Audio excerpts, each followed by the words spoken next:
আমি নাকি প্রচুর অলস। একদিন রান্না করে ২ দিন খাই। তোমরা যে যেটাই ভাবো আর যেটাই বলো তাতে আমার কিছুই আসে যায় না। আমার পরিস্থিতিতে আমি যদি মানিয়ে নিতে পারি, আমার হাসব্যান্ড যদি মানিয়ে নিতে পারে তাহলে তোমাদের এত সমস্যা কোথায়?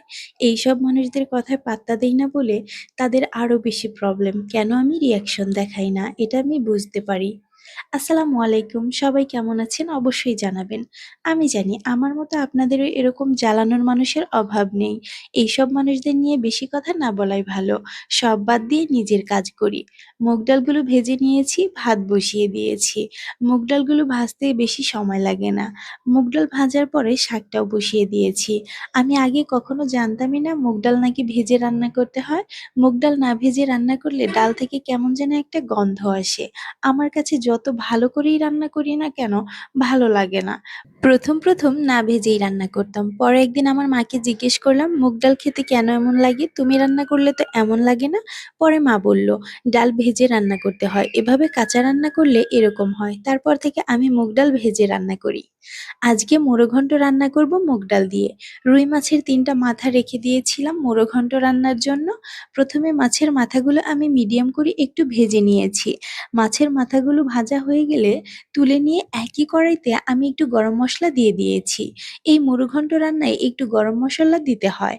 গরম মসলাগুলোর মধ্যে তেজপাতা, দারুচিনি আর এলাচ এই ৩ টাই দিব।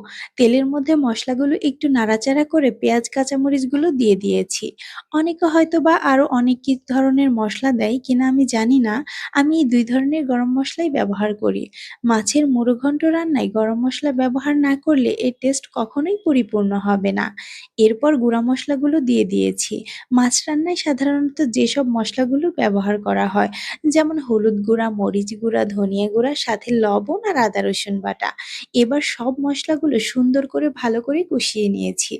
যারা পাকা রাঁধুনি তারা জানে, আর তাদের কাছ থেকেই আমি শিখেছি। মসলা কষানোর উপর ডিপেন্ড করেই তরকারির টেস্ট হবে। এরপর মসলাটা কষানো হয়ে গেলে মাছের মাথাগুলো দিয়ে দিয়েছি। মাছের মাথাগুলো আমি বেশিক্ষণ কষাবো না, মিনিট ৫ এর মতো কষিয়ে নিয়ে তারপর মুগ ডালগুলো দিয়ে দেব।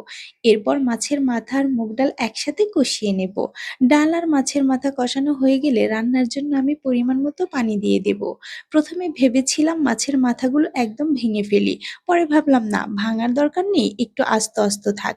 কিন্তু রান্না শেষে সব ভেঙে একাকার হয়ে গেছে। মুড়োঘন্ট রান্নার একদম শেষে আমি এখানে ফোড়ন দিয়েছিলাম। ফোড়নে শুকনো মরিচ, সামান্য একটু পেঁয়াজ কুচি, রসুন কুচি ব্যবহার করেছি। দুর্ভাগ্যবশত ভিডিওর ক্লিপটা আমার থেকে ডিলিট হয়ে গেছে। এরপর আমি লইট্টা মাছ ভুনা করে নিয়েছি। এই মাছ রান্না করতে খুব একটা বেশি সময় লাগে না। এই মাছগুলো খুব ভালো ছিল দেখে আর লোভ সামলাতে পারলাম না। খুবই অল্প মসলায় লইট্টা মাছ রান্না করলে আমার কাছে খেতে খুব ভালো লাগে। এই মাছ এত সফট, কাটার কোনো ভয় নেই। বাচ্চারাও খেতে পারবে। এর মাঝে বেগুন, আলু, টমেটো দিয়ে ছোট মাছের চচ্চড়িটাও রান্না করে ফেলেছি।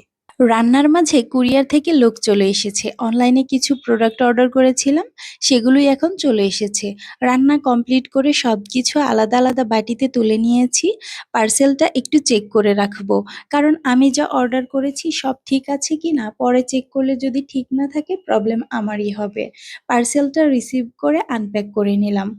আমার না অনলাইনে কিছু অর্ডার করলে আনপ্যাক করতে কি যে কষ্ট লাগে। কারণ ওরা ওদের প্রোডাক্টের সেফটির জন্য যে পরিমাণ কাগজ-টাগজ দিয়ে মুড়িয়ে প্যাকিং করে, এগুলো কাটতে গেলে অবস্থা খারাপ হয়ে যায়। এখানে আমার সবগুলো প্রোডাক্টই ঠিক ছিল। এই ছিল আমার আজকের কিছু মুহূর্ত আপনাদের জন্য। সবাই খুব ভালো থাকবেন, সুস্থ থাকবেন। আল্লাহ হাফেজ।